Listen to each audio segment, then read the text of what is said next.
extension of Final Fight Bible Radio. It is Friday, December 12th, 2025. I am Matt Crane, station manager of this Christian radio ministry. And today, we will be continuing this remarkable study of comparative mythology and the ancient belief in a divine deity who lived on a mountain at the North Pole. Today we'll be looking deeper into this subject and looking at the cosmic tree that was on top of that mountain, whose branches reached to the starry stars.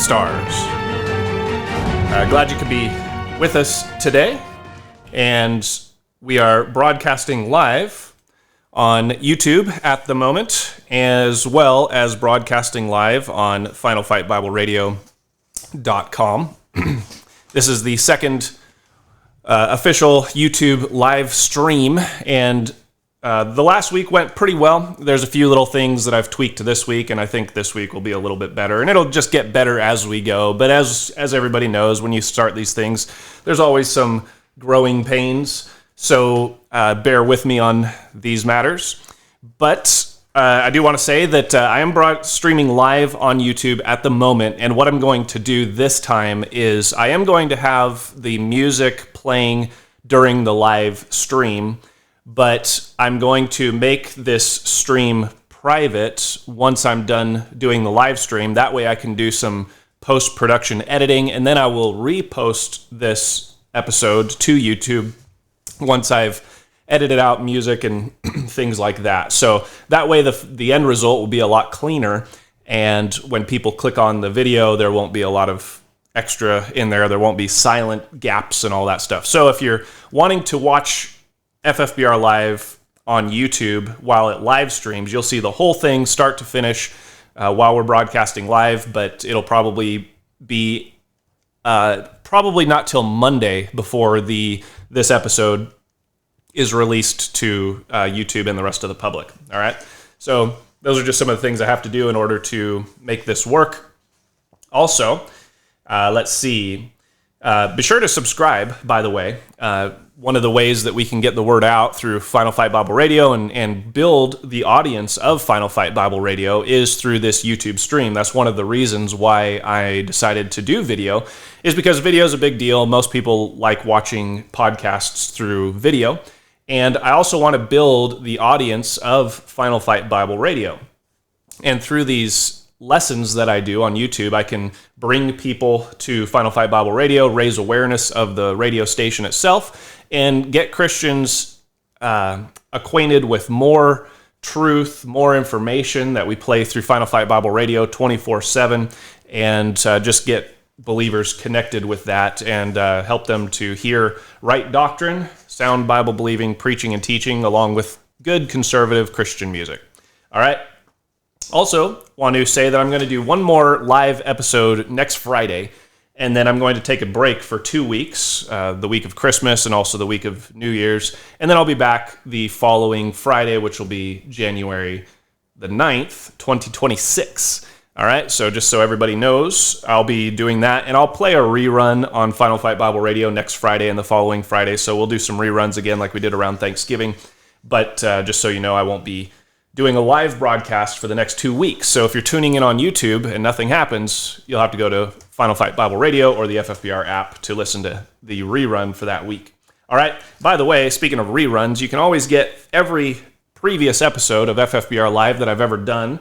It's available through FFBR Premium, and FFBR Premium is only $5 a month. You can cancel anytime, but you get access to 5 additional streams. We have a preaching-only stream, a teaching-only stream, a scripture-only stream, a kids' youth stream, and also a music-only stream.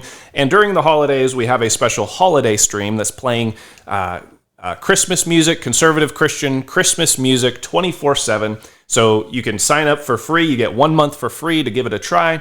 And then you can, like I said, you can unsubscribe anytime. So try that out. And in addition to that, on Premium, you also get access to audiobooks. You get access to the entire FFBR Premium archive, which goes back to 2023. And then before that, I was doing Truth's Melee, which is essentially what FFBR Live is now. But those episodes go back even farther, and I'll probably be adding that to the archive as well here in the near future. So just want to say thank you for those of you that support this ministry. I do appreciate it. If you like the FFBR Live video broadcast, just want to say that none of this would be possible without the support of our listening audience. So I want to say thank you for those of you that are FFBR Premium subscribers. Thank you for those of you who are monthly supporters. By the way, if you support Don't Fight Bible Radio for $25 a month, you get FFBR Premium for free. I want to say thank you to those of you that have made gifts and donations over the year. And for what it's worth, FFBR is an official nonprofit corporation, so your donations to Final Fight Bible Radio are tax deductible. So if you want to support a Bible-believing Christian radio ministry that teaches sound Bible doctrine, dispensational Bible doctrine, the King James Bible, this would be a great place to be a great ministry to support. So anyway, with that, I want to say thank you, and let's go ahead and go to a break. And when we come back, we'll get into this Bible study on the cosmic Christmas tree. Stay tuned. Beautiful star, oh beautiful star, oh beautiful star, oh beautiful star, beautiful star of Bethlehem. Attention all Bible-believing street preachers and everyone who loves to pass out chick tracts. Pastor Brian Kelly of King James Bible Baptist Church in Manhattan is hosting a 4-day street preaching and tract blast in the heart of New York City. From Wednesday, July 2nd through Saturday, July 5th, Brian Kelly, along with Pastor Randy Gorski, will be taking to the streets to preach and proclaim the saving gospel of the Lord Jesus Christ, and you are invited to attend. The ideal goal is to have 100 Bible believers preaching on 100 New York City street corners and to distribute 100,000 chick tracts to the multitudes in and around Times Square. If you're looking for some adventure in your life, consider participating in the 2025 New York City Street Preaching and Tract Blast over Independence Day weekend. Registration is only $100, which includes local travel and lodging. For more information or to register for the New York City Street Preaching and Tract Blast, you can visit kingjamesbiblebaptistchurch.nyc or click on the link under the Promotions tab on the Final Fight Bible Radio website or mobile app.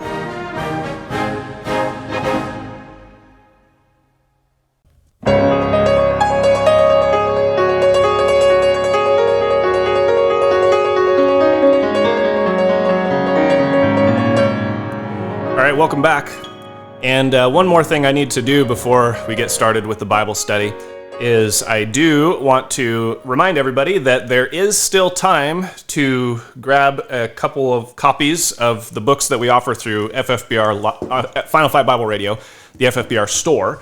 If you want to give some books for Christmas presents or stocking stuffers, I have 4 books that I've written that are available through the FFBR store. There's still time to get them. There's The Doctrine of the Doors, has to do with the Tower of Babel, concepts of fourth dimensional technology and teleportation, Fall of the Angels, that type of stuff. And then there's also the book called Eden's Fate, has to do with whatever happened to the Garden of Eden. And then there is The Time of the End 1 and The Time of the End 2.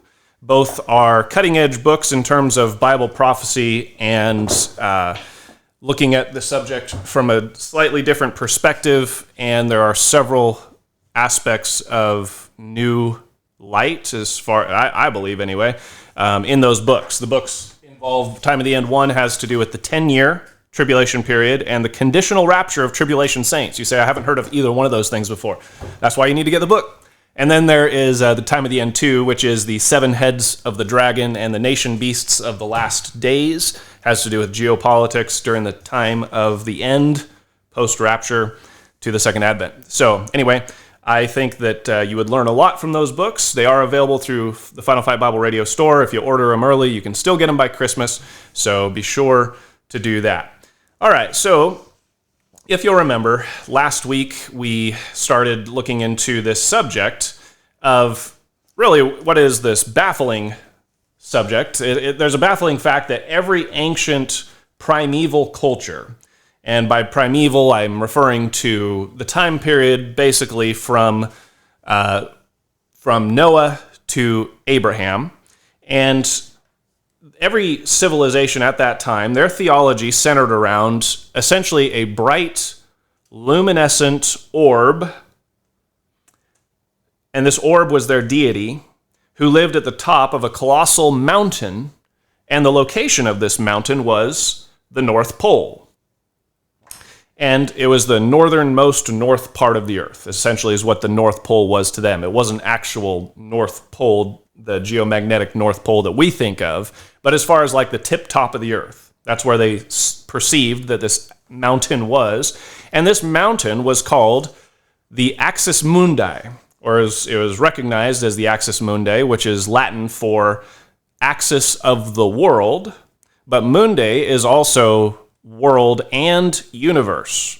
So this is also the axis of the universe. They perceive that the entire cosmos whirled around this mountain.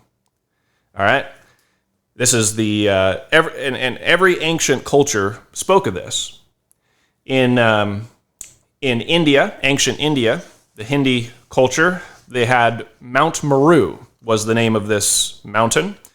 And the god on top of that mountain was Indra, or Vishnu, or Brahma.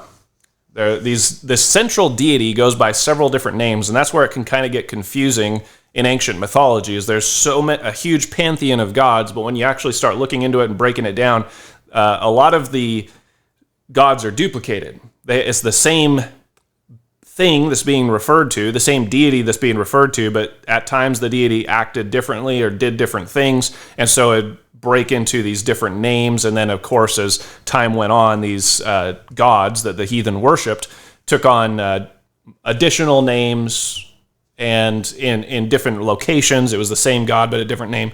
But essentially, they all refer to this same central deity. And in India, the axis of the world, the mountain of the world, was Mount Meru, and the god on top of that mountain was Vishnu or Indra or Brahma, whatever you want to go with. Same thing, essentially. In Persia, the mountain was called Hera Berazati, or Hera Berazati. That was the mountain of the world, and the god on top of that mountain was Ahura Mazda, that's Zoroastrianism. And then in China, the mountain was called Kunlun, and the god on top of that mountain was Shang-Ti. And then in Egypt, it was called the Primeval Hill, and the god that was on top of that hill was Ra, or Ptah, both the same thing. And then in Babylon, it was called the World Mountain, and the god on top of that mountain was Tammuz. And in Greece, you had Mount Olympus. That's the popular one that everybody knows about. And the gods on top of that mountain initially were Kronos, and then later Zeus. Okay. Now, the Grecian culture, when we think of ancient culture and mythology, our minds a lot of times go to Greece and Greek mythology. But you have to bear in mind that as far as the timeline of history is concerned, the Greek civilization came quite a bit later compared to civilizations like Sumer, Acadia, Babylon, Egypt, India. Greece was kind of late to the game. And so a lot of the Greek mythology is a contorted, twisted mythology of the stories that were inherited from the more ancient civilizations. All right, so they're a lot more poetic in their stories and a lot more fanciful in their stories, and they're not necessarily relating their stories to things that the Greeks themselves witnessed, but rather things that their ancestors witnessed, and then they kind of made Hollywood productions out of those stories, if you will. All right. In Mexico, you had Mount Colhuacan, and the god on top of that northern pole mountain was Quetzalcoatl. And then in Japan, you have Mount Shumi. That's the mountain of the world in the north, at the North Pole. In Rome, it was Capitoline Hill, which, by the way, is the closest of the 7 hills of Rome to Vatican Hill. But Capitoline Hill, and the god on top of Capitoline Hill was Saturn. Now, what a lot of these cultures would do is they believed in this grand central mountain located at the North Pole with the god above it, and they would try to duplicate that in their own particular region. All right, so in Rome, they chose the hill Capitoline Hill, and that was a literal physical hill that was to represent the cosmic hill. And they would put their god, their deity, their idol on top of the hill and do sacrifices on top of the hill. And that god on the top of the hill was to represent the god, the shining orb in the heavens, the cosmic god that they were worshiping. All right? And then the Akkadians had the great mountain Karsak Kura, located in the north, the cosmic mountain, and the god on top of that mountain was Bel. All right? So when I say that every single culture had the exact same thing, what I mean is every single culture, ancient culture, had the exact same thing. They called it different names, obviously, because they had different languages, but they all had the same North Pole theology. So how do you explain that? As Bible believers, how do we explain that? Because here's the thing. You say, oh, well, they're pulling from, the Bible, the Hebrew Old Testament, talks about Mount Zion and Jehovah is on the top of the mountain. And so every culture is kind of just copying what Moses wrote. Well, the only problem with that is these traditions and these mythologies are older than Moses. These things were extant and prolific around the world long before Moses was ever born, long before Job was ever born. The Bible hadn't even begun to be written, and yet all these theologies, this North Pole mountain theology existed with the God on the mountain. Everybody knew this. And so it's impossible that they were pulling from the Bible and getting their ideas from that. So how do we reconcile these concepts? Well, we'll be talking a little bit about that as we go. But here in the book Paradise Found, that I quoted from last week, I'll continue to give you this week the mythology of the ancient cultures and allow you to hear for yourself the types of things that they were describing and the things that they were talking about. And some of the accounts, the way it's written and the way it's given and the way it's passed down indicates that whatever it was these people were writing about, it was something that they saw with their eyeballs. It was something that they visibly could see when they looked in the north, which is incredible because nothing in our night sky resembles anything like what they were describing. So we have a problem. What in the world were they talking about? What were the Chinese talking about when they were talking about the mythical Kunlun, often simply called the Pearl Mountain? It says here in Paradise Found, it says, around it, talking about Kunlun, the Pearl Mountain of the Chinese, around it, the stars nearest to it, that is nearest to the pole, are supposed to be the abodes of the inferior gods and genii, which are spirits, ghosts, gods, angels. They're what they call the genii. To this day, the Taoists speak of the first person of their trinity as residing in the metropolis of Pearl Mountain. Now we know what color pearl is. Pearl is white, shining, bright. It's a bright, shining mountain. The god of the Taoists resides in the top of the Pearl Mountain, and in addressing him, turn their faces to the northern sky.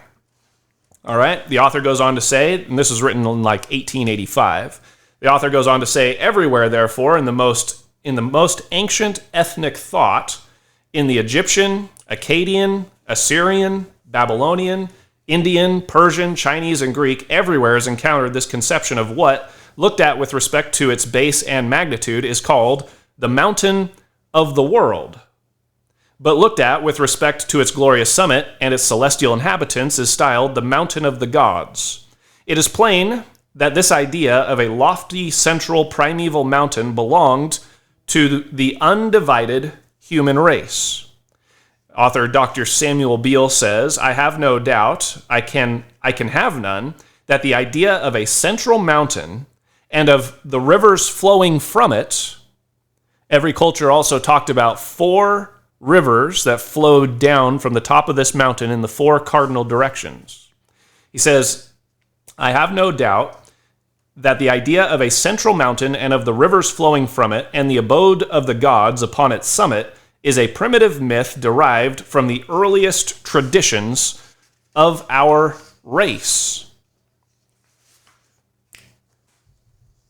And then it says in India, the celestial mountain that they call Sumeru also has an infernal mountain, an opposite on the other side of the earth that they believe called Kumeru.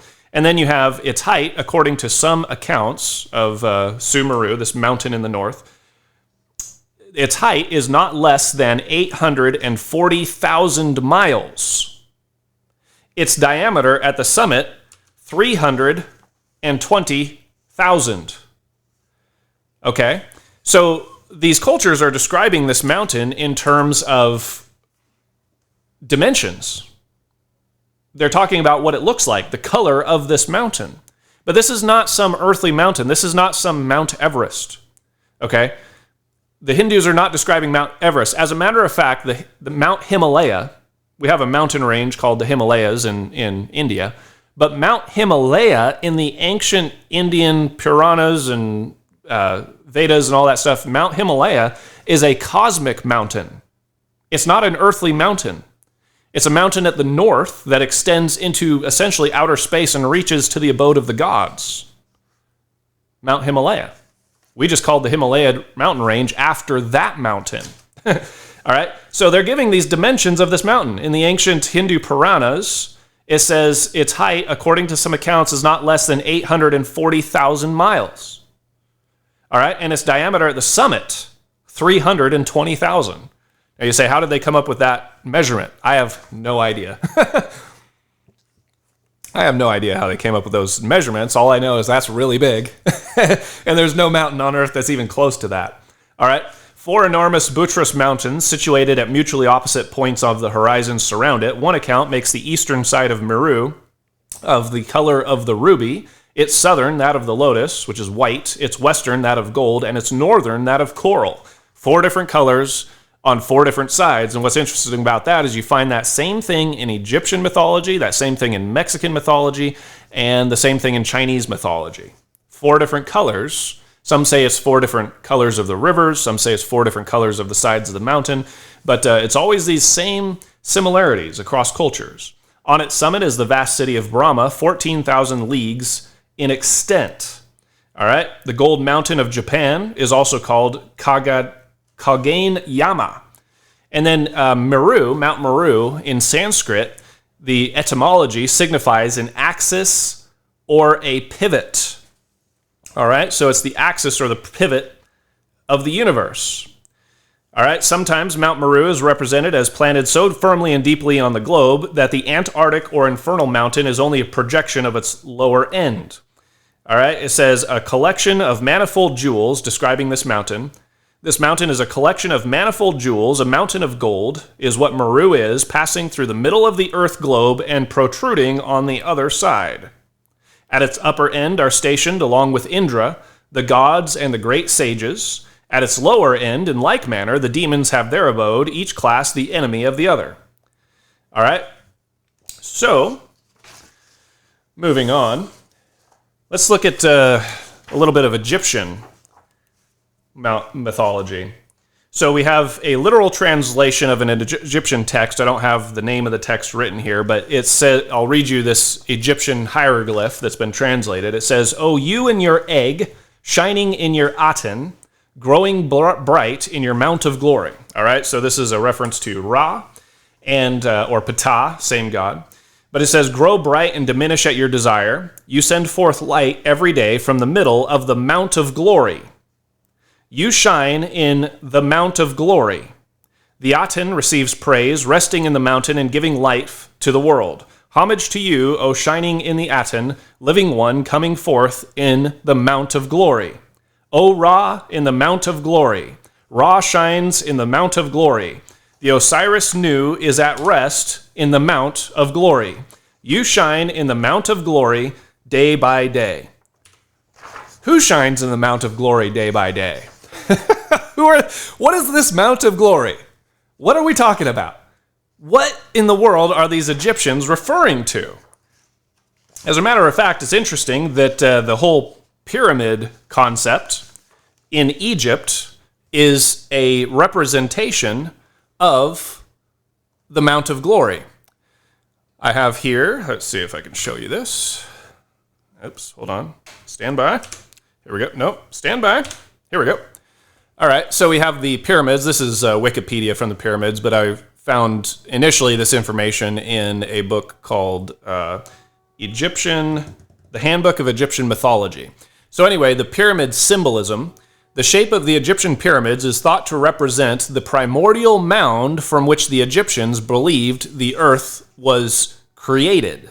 All right, the shape of the pyramid is also thought to be representative of the descending rays of the sun. They say sun, but it has more to do with the shining deity at the top of this mountain, which was not the sun, because the sun at the top of this mountain never moved. All right, and the other aspect of this was the shape. Where's the shape? Or maybe that was what I was looking for. Yeah, okay, that was what I was looking for. The shape of the pyramid is thought to be a type of the primordial mound. All right, so a lot of stuff going on there. A lot of stuff going on there in Egypt with the symbolism of the primeval hill and the obelisk. As a matter of fact, let me read you this portion from the Handbook of Egyptian Mythology about the primordial mound. It said the primeval mound was the first land to rise above the primeval ocean at the dawn of time. Oh man, I'm giving you a sneak peek of that picture I wasn't supposed to show you yet. Anyway, we'll go back to that. The primeval mound was the first land to rise above the primeval ocean at the dawn of time. The primeval mound was the place where the spirit of the creator could take on a form and begin the work of creation. The mound remained the center of the cosmos and a place of continuous creation. It could be shown as a rounded or stepped mound. The pyramid-shaped Benben stone of Heliopolis may also have been an image of the primeval mound. The god who embodied the mound was Tatanen. All right, so the name of the god, or the name of the mound itself, was sometimes also considered a deity, and that deity they called Tatanen, the name of the mountain. Mounds featured in many different creation myths. In Memphis, Tatanen was worshipped as a form of the creator god Ptah. Atum, or his erect phallus, was sometimes identified with this hill. All right. Every major Egyptian temple claimed that its sanctuary was built on the site of the primeval mound. All right, so when you get into this concept of the mountain, you start getting into several different shapes, several different ideas and concepts. Some people saw it as a mountain, others perceived it a little bit differently. And before I get too far ahead of myself, let me just say this. The fact that many cultures wrote about this type of thing is absolutely undeniable. Like that's not even a question. The burden of researchers has been to try and explain it. And the simple answers of migratory diffusion of a singular story from one culture and eventually diffused to all the other cultures and all the other cultures adopted it, that theory just does not work. There's a lot of reasons for that, but the theory, the migration diffusion theory, which is the standard typical explanation to explain away all these things by modern archaeologists and researchers, they say, oh, it was just diffusion. That doesn't work. That doesn't cut it. There's no way that that can be how every single culture has this same exact story. That just doesn't work. And also the idea that it's all just a global metaphor for the revolution of the sky that we see today, that also doesn't work, because yes, they were looking up at the sky, but they were seeing something very different than what we see today. So I don't have time to get into it today, but these ancient cultures describe a shining orb at the top of this mountain, and that orb they worshipped as God. And that orb was also described as a sun but it wasn't, and a lot of cultures, a lot of Egyptologists and a lot of ancient archaeologists, a lot of people who study archaeology and try to reconcile all of these things, they always attribute this shining God in the heavens as the sun, right? And so they have sun worship. We've been taught for all our lives that all the ancient cultures had sun worship. They all worshiped the sun. Zeus was the sun. All these beings. Brahma is the sun, Bel is the sun, Baal is the sun, and it was all sun worship. But the problem with that is the sun that they're worshiping was a sun that shined at night, and it was a sun that didn't rise and it didn't set. It faded in and it faded out, and it was a sun that never moved. Did you get that? It was a sun that never moved. Now, that creates a major problem in these ancient texts, and that's always been a problem for these Egyptologists and these ancient researchers to try to explain, okay, why is it that they're worshiping the sun, but the sun doesn't behave in the way that the sun behaves? What is going on here? All right, so there have been all kinds of attempts to rationalize what our ancient forefathers wrote and were describing. And there's been all kinds of attempts to try to reconcile their descriptions with our modern night sky that admittedly does not resemble what they described in the slightest. All right. Also, if you have, if you want a huge clue to all of this, the great deity that modern researchers have associated with the sun was not the sun at all. Like I said, the standard teaching that that sun worship is the basis of all ancient religion is actually incorrect. The sun in our sky, the sun that we know of, was nowhere near as important to these ancient cultures as this other deity was, which is remarkable to think about. By the way, this isn't simply me saying this. This isn't just Matt Crane saying that all these people are wrong. There's several other researchers that have looked into this that have come to the same conclusion. Okay, and I'm just reading what they wrote, and basically it's one of those things where it's just Occam's razor. It's the simplest explanation is probably the right explanation, and instead of trying to say that our ancient forefathers were just a bunch of very imaginative people who were so stupid they didn't know what they were talking about when they looked up at the stars and they couldn't describe proper motions of the heavens, even though that's all they did practically. They're great magicians and they're great prognosticators, and they had amazing knowledge of the stars, and yet they couldn't figure out that the sun moved, right?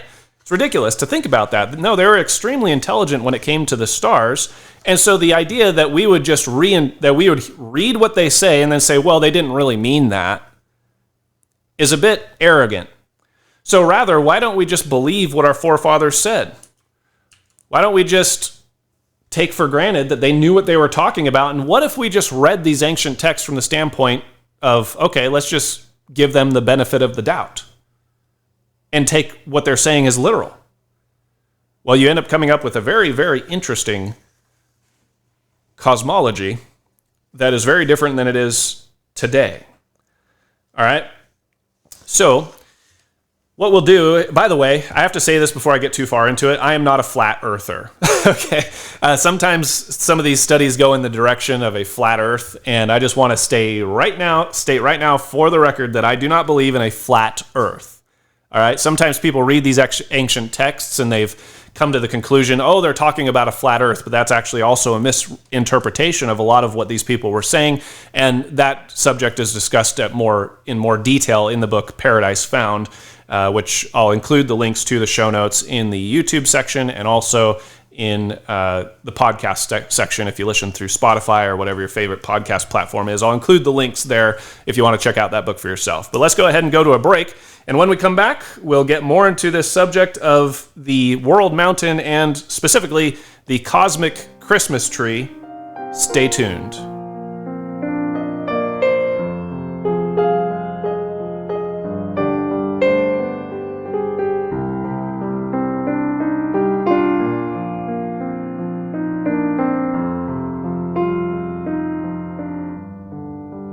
Mary, did you know that the Catholic Church would ruin your reputation? Mary, did you know that they'd use your name to justify false doctrine? Did you know that this pagan church began in Babylon?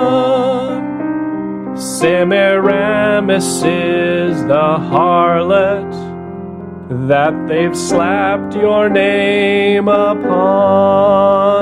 Mary, did you know that they'd use your name to deceive all nations? Mary, did you know that they teach the world the Mass would bring salvation?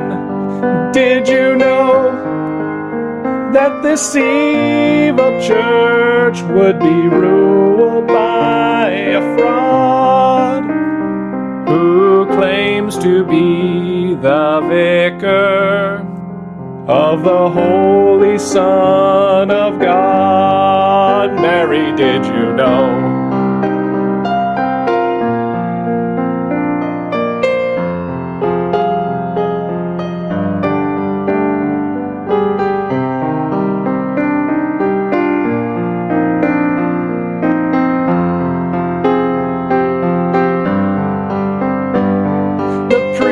Will be forbid to marry, the infants will be baptized, the dead will be in purgatory, but released for a prize. Mary, did you know that this wicked church has murdered countless Christians? Mary, did you know that the Vatican has started wars between nations? Did you know that they'd use your name to lie, to kill, to curse? Their Mary is their goddess, the Queen of the universe.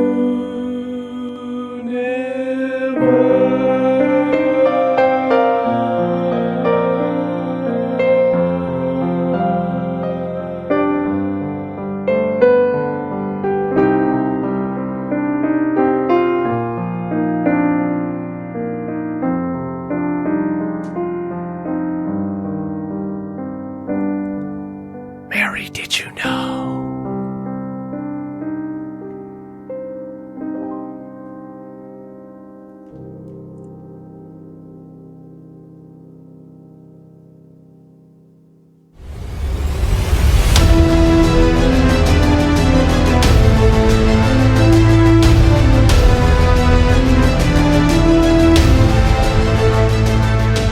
Well, I hope you enjoyed that little rendition of Mary, Did You Know? It's kind of along the lines of what we're talking about today, this whole ancient Babylonian worship, and this subject goes so many different directions when it comes to all of these things. A lot of times in Bible-believing circles, we have, and even I in the past, have associated all of this stuff with, oh, well, this is just a memory of Nimrod and Semiramis and Babel, and so all these cultures took this story of Nimrod with them, and Semiramis, she was Ishtar and all this stuff. And there is a level of truth to that, but it's actually it goes way beyond that. So it was actually the other way around. Nimrod was trying to make himself to be on top of this Tower of Babel that he was going to build. The Tower of Babel was going to be a type of something they were seeing in the heavens. He was going to recreate it on the earth, and Nimrod would be the god on top of Babel that everybody would worship. So he was actually trying to make himself into something.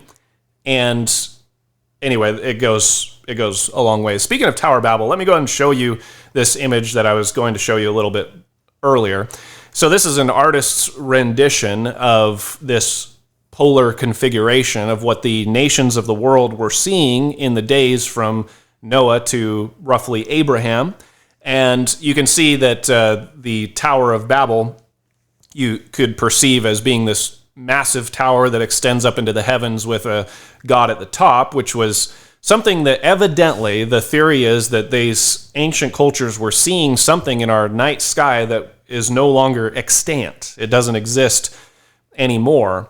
And I want to also just kind of elaborate a little bit on this image here, because when you start getting right into it, what we're dealing with this imagery, you can see how a lot of ancient cultures would see this differently. So you could have a mountain. Oops, let's get a darker color here.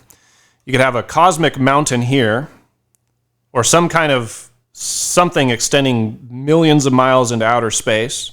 And then in addition to that, you would have the shining God up here at the summit, shining.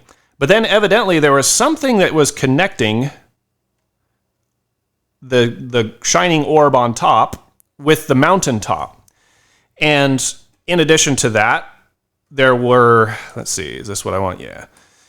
In addition to this, there were also concentric rings around this god that multiple cultures describe. Plato talked about this, and even the story of Atlantis seems to be a city. If it was a literal city, it's a city that was patterned after this thing in the heavens that people were seeing. And evidently there were, oops, hit the wrong button. Evidently there were concentric rings about this, 7 of them. And in addition to that, there were also, according to the accounts, several different minor gods that were also circling this god. And there was also a god, a deity in front of this god, that in some cultures they perceive this as husband and wife, and in other cultures they perceive this as the eye of Horus, something that they were literally seeing up in the skies, which you can understand how someone could get the idea of an eye from that, right?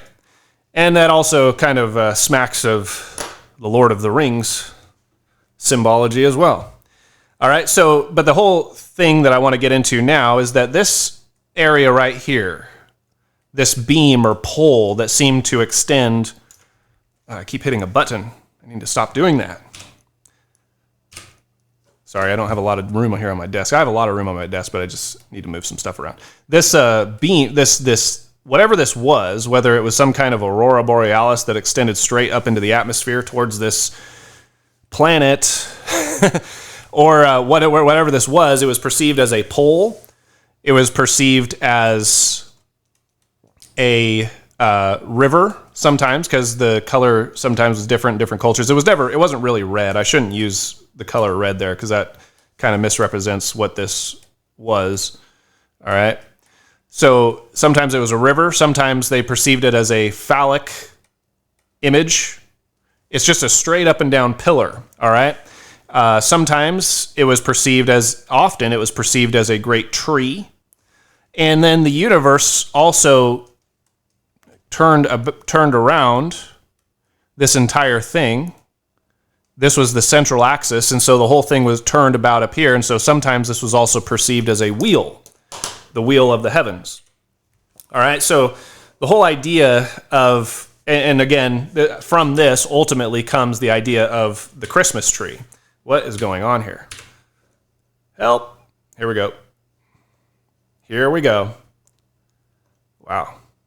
So it doesn't want to give me my picture of my face on here anymore. It just wants to show FFBR Live. Yeah. Okay. Well, let's give it a second to load. Anyway, I'll be talking while this is malfunctioning. Oh, here we go. It's locked. There we go. I hit a button. I'm always hitting buttons. Drives my wife crazy. All right. So that's not a metaphor for anything either. I just mean like literally remote buttons. I like hit the button and change the channel. It's so annoying. So the idea of the Christmas tree also ultimately comes back to this concept of this universe mountain that had a mountain and a tree at the top that extended to this bright and shining star. And then there was orbs and different colored balls that were also on the top of this tree, which were probably moons of this planet, if we're going to go with the standard alternative interpretation of what this was, actually the interpretation that makes the most sense. Nevertheless, the idea that, I just want to point out for Bible believers that the idea that the Christmas tree is just a big phallic symbol is just a big penis in your living room. There's an element of truth to that, because this straight up and down pole was regarded as a phallic symbol by some cultures, because this pole was also associated with the creation and the life of the world, bringing back life to the world. So it is associated with creation. So some cultures attributed it to a phallic symbol. And then that symbol was also a tree, but that symbol was also a mountain, but that symbol was also a pillar, but that symbol was also a maypole, but that symbol was also a totem pole, but that symbol was also an obelisk. Okay, so it's not that the Christmas tree is just some big phallic symbol. It's a myriad of symbols, and the phallus is just one of many symbols. Okay, so to limit the celebration of Christmas to strictly sex worship is not accurate. It's not fair to the ancient to our ancient forefathers and what they were trying to describe, and it's not even true. That's just one piece of the puzzle. All right, but let's see. We have in Paradise Found the Hindu culture at the top of the tree, on the top of Mount Meru, was the Jambu Dwipa tree. Literally, the tree Jambu, or called the tree of life. But this tree of life in Hindu culture was at the North Pole and was the center of the habitable earth.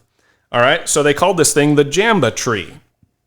And let's see, there was 4 lakes on 4 summits of the pyramid, and it was fed by 4 terrestrial rivers. And you might be more familiar when it comes to the mighty Christmas tree or the Jambu tree or the tree of life. We might recognize it better as the Yggdrasil, the Norse tree that extends up into the cosmos that unites the 9 realms. The number 9 seems to show up very commonly with this whole configuration of the cosmos back in these early times in this ancient mythology, which is why I talked about Santa with his 9 reindeer being the wonderful, benevolent, almost semi-divine person that lives at the North Pole at the top of Mount Christmas with his 9 reindeer, bestowing gifts upon the earth in the dead of winter. All right, so all that stuff goes back to these ancient cultures, but the Nordic Yggdrasil is the tree that extended up into the heavens as far as Norse culture was concerned, where Odin lived among the branches.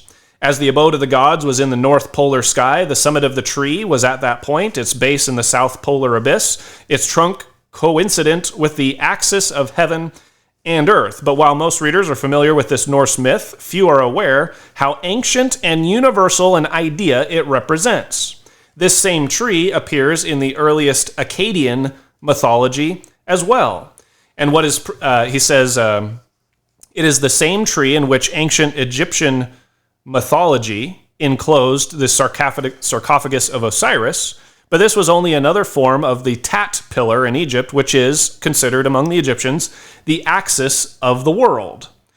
And then he says, speaking of the Norse Yggdrasil, full waters grew the giant overshadowing tree, the Yggdrasil of Norse mythology, whose branches were of lustrous crystal extending downwards into the deep.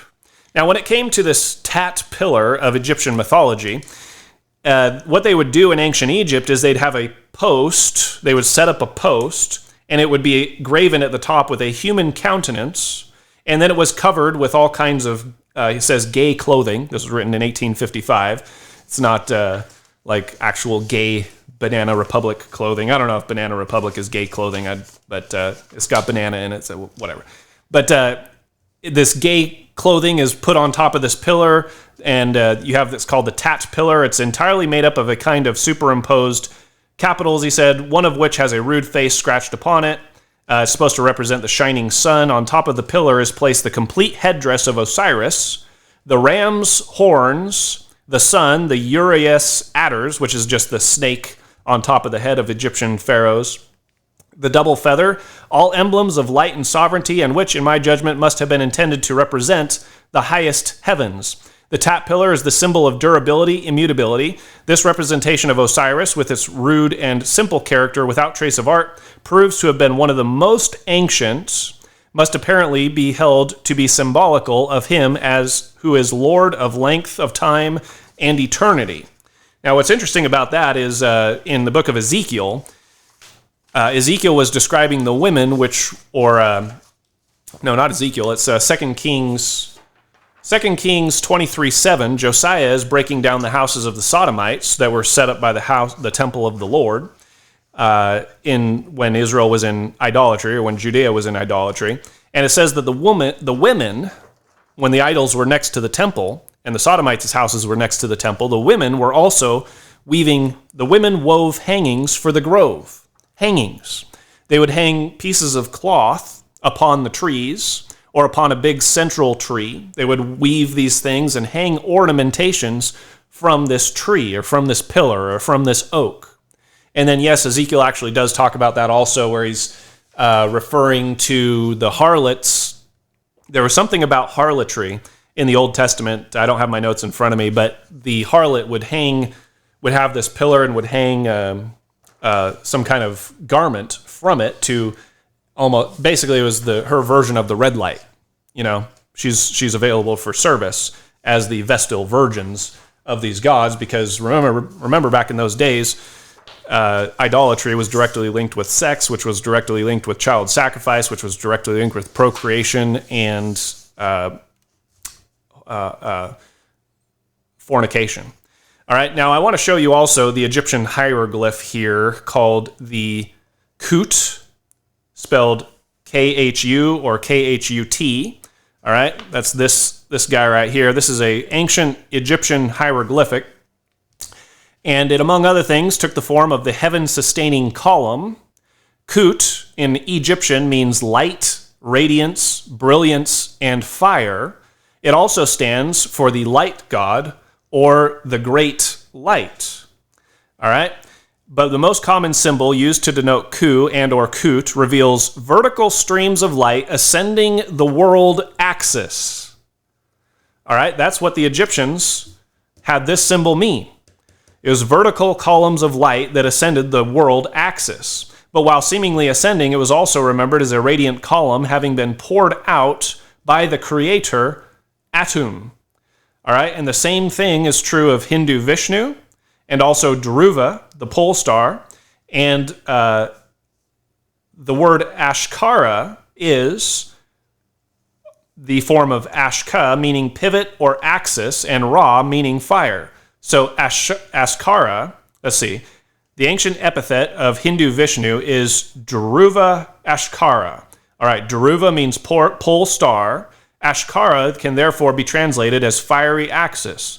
So the Hindu Vishnu is referred to as Dhruva Vashkara, which means literally the fiery axis of the pole star.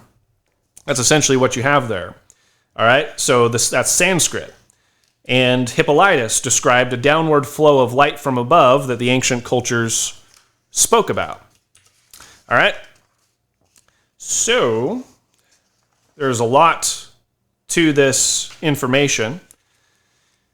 The Hindu Vishnu was said to have been erected as a pillar of heaven, in which form he protected the firmament. In Japanese mythology, the sky pillar is compared to a reed. At this time, a certain thing was produced between heaven and earth. It was in form like a reed shoot. That's from Japanese ancient mythology. Elsewhere in Japanese lore, it is stated, before heaven and earth were produced, there was something which might be compared to a cloud floating over the sea.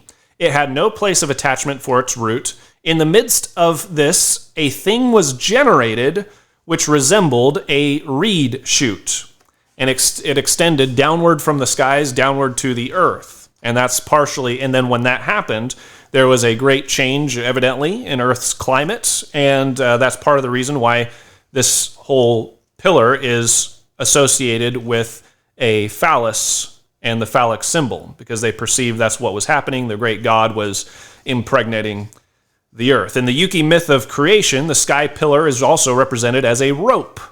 And there's even an interesting verse in Ecclesiastes chapter 12 that talks about the silver cord being broken, almost like an umbilical cord in the heavens. And the cosmic pillar was envisioned also as a totem pole the name of which was Kalak-Yuish, which simply meant sky pole or pole that holds up the sky. So we can go on and on and on, but we're just about out of time, and I just want to see what I want to get. Let's end with Jeremiah chapter 10. Jeremiah chapter 10. Get my Bible out. Now, a lot of you are familiar with this verse, and a lot of Christians don't celebrate Christmas for this reason, because the Christmas tree goes back to these ancient pagan cultures. Now, the reason why I celebrate Christmas, and I don't have an issue with celebrating Christmas, is because granted, the origin of all this stuff goes back to this ancient idolatry. People in America don't perceive it that way anymore. As far as a modern Christmas goes in America, it's a completely different holiday from what it was back in the day. Is there some symbolism there? Yes, but nobody, the average American, your neighbor, doesn't know anything about the stuff that I'm talking about. And so when I celebrate Christmas, in my mind, I'm thinking in terms of the Lord, okay?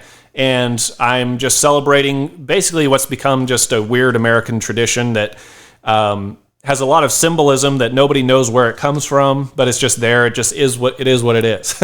All right. So there's no idolatry associated with it. Now, if I went in a time machine and I went back, let's say 3,000 years, I wouldn't celebrate Christmas because Christmas was directly a pagan worship of a idolatrous, of a heathen idol, of a god back in those ancient cultures. They didn't associate it with anything else. And there's even some cultures to this day where Christmas is still, even probably in America, even 200 to 300 years ago, where there was extremely pagan elements associated with Christmas. It was still more in terms of Saturnalia. It was still a time of revelry and debauchery, and it was understood to be that in our culture. All right, so why would a Christian want anything to do with that? But now, in our culture, it's just this big commercialized thing, and it's usually more mixed in with this idea of Jesus somehow and getting together with family. So I personally don't have an issue with celebrating Christmas. I've told you why I don't celebrate Halloween, because my culture still associates Halloween with demons and devils. All right? But in our culture, Christmas, yeah, it's associated with Santa Claus. Half the culture associates it with Santa Claus. The other half associates it with Jesus. And at the end of the day, nobody really cares. So I don't see it as a big deal. Now, you can disagree with me if you want, but that's fine. But nevertheless, what's described here in Jeremiah chapter 10 is this heaven tree.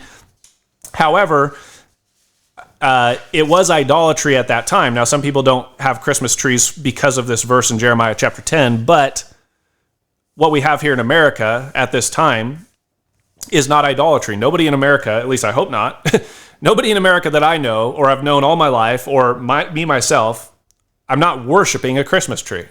Even when you go and bend down and grab the presents, I'm not worshiping the tree. I'm not bowing down to the tree. I don't actually even care about the tree. Having a tree in your living room never made any sense to me anyway. But nevertheless, let's just go ahead and look at Jeremiah. I'd be remiss not to mention Jeremiah chapter 10. So let's go ahead and look at it. And I'm going to, let's see, I want to zoom in real quick. Jeremiah chapter 10. Here we go. All right, Jeremiah chapter 10, verse 1. Hear ye the word which the Lord speaketh unto you, O house of Israel. Thus saith the Lord, learn not the way of the heathen, and be not dismayed at the signs of heaven. All right, so this idol that we're about to read about has to do with the heavens, okay? For the heathen are dismayed at them. What? The heavens, the things going on in the heavens. Because in the early times, the heavens were doing some crazy things. For the customs of the people, or the religions of the people, the idolatry of the people are vain. It's vain, it's pointless. There's no substance or truth to it. For one cutteth a tree out of the forest, the work of the hands of the workmen with the axe. They deck it with silver and with gold. Why did they do that? Because they were trying to recreate the world mountain, or the world pillar, the heavens sustaining pillar, the heaven tree. They were trying to recreate that. All right. And they fasten it with nails and with hammers that it move not. All right. It was an upright pillar. This also has to do with the groves on mountain tops, in the heights that the Bible talks about in the Old Testament. The high places, the groves, the hangings in the groves, the idolatry that happened in the groves, the fornication that took place in the groves, etc., etc. They are upright as the palm tree, but speak not. They must needs be born because they cannot go. See, these are idols. This tree that they cut down is the idol. The pillar is the idol. They didn't even necessarily have to carve a face into it. Sometimes they did. But the tree itself, the pillar itself, was perceived as the god. For they cannot do evil, the idol, neither is it in them to do good. For as much as there is none like unto thee, O Lord, thou art great, and thy name is great in might. Who would not fear thee, O King of nations, King of the heathen? For to thee doth it appertain. Now, what does that mean? For to thee doth it appertain. What is the it? It's referring to the heavens there in the context. For to thee doth the heavens appertain. The thing that once you start understanding some of this cosmology and how important ancient cosmology was in ancient religion and the foundation of ancient heathen religion and idolatry, by the time the scriptures start being written, people are still worshiping the heavens. They're making idols to represent the planets and the stars that they're seeing up above. And God, multiple times through the Old Testament, expresses his frustration with the fact that the heathen are worshiping planets that God created. God is saying, why are you worshiping this stupid planet that I created and you won't even worship me? Where did the planet come from? That's the typical question that the heathen should be asking. Who made the planet? Here God makes this awesome structure in the universe, this awesome configuration to demonstrate several truths of his that you find later on in Scripture, but that's another subject. But the heathen, instead of worshiping the God that created, end up worshiping the creation itself as the God, and then pretend that everything in the universe was created by this thing that God created. So God expresses his absolute frustration with the heathen over those things several times in the Bible. All right, continuing on. Let's see, I think it's number 4. Nope. Here we go. We're actually out of time. I'm going way too long today, but I'm just going to wrap up. He says, for to thee doth it appertain. The heavens were made by God. These heavens that the heathen are worshiping were created by God. Why not worship God? For as much as among all the wise men of the nations and in all their kingdoms there is none like unto thee, but they are altogether brutish and foolish. The stock is a doctrine of vanities. The stock, what's the stock? It's like a reed. That Hebrew word is also translated in your King James Bible as tree in other places. So the tree, the pillar, the Yggdrasil, the phallus, the totem pole, the tatgen. What else was that thing called? It's sometimes called the bridge of heaven. Sometimes it's called the ladder of heaven. Sometimes it's called the rope. Sometimes all this thing, the stock, the tree, this worship of this heavenly pillar is a doctrine of vanities. They're worshiping the creature instead of the creator. Silver spread into plates is brought from Tarshish, circular shining plates set at the top of the pillar. And gold from Uphaz, the work of the workman and of the hands of the founder, and the purple is their clothing, not the people's clothing, the idol's clothing. They clothe it with purple because that purple was representative of the heavens, outer space. And so they'd put a cloth of purple onto the top of the pillar because that purple represented the heavens being sustained by that pillar. All right, so he says, purple is their clothing. They are all the work of cunning men. And then he says, but the Lord is the true God. He is the living God and an everlasting King. So he's the true God. Not this planet, not this orb out in the heavens. At his wrath, the earth shall tremble, and the nations shall not be able to abide his indignation. All right? And then it says in verse 11, thus shall ye say unto them, the gods that have not made the heavens and the earth, even they shall perish from the earth and from under these heavens. He, Jehovah, hath made the earth by his power, not Ra, not Zeus, not Shamash, not Shangti, not Bel, not Atum, not Ahura Mazda. God has made the earth by his power. He hath established the world by his wisdom, and hath stretched out the heavens by his discretion. When he uttereth his voice, there is a multitude of waters in the heavens. Not when the planet has a flare, although that might be how it happened in ancient times from a physical standpoint. or from a cosmological standpoint, there is evidently a connection to the flood waters of Noah with something that happened with with this planet in outer space. So I know that sounds really crazy, but again, I'm not a flat earther, so I'm not that crazy. Just joking. For those of you that are flat earthers, I'm not against you. I don't think you're stupid. I'm all for asking questions. I'm not a flat earther, but I do subscribe to an alternative cosmology in the ancient times of this world. So anyway, we're just about out of time. We are out of time. We're actually over time. But thank you for sticking with me. I appreciate all of you that, like I said, listen to Final Fight Bible Radio, so you support Final Fight Bible Radio. God bless you. Have a good week.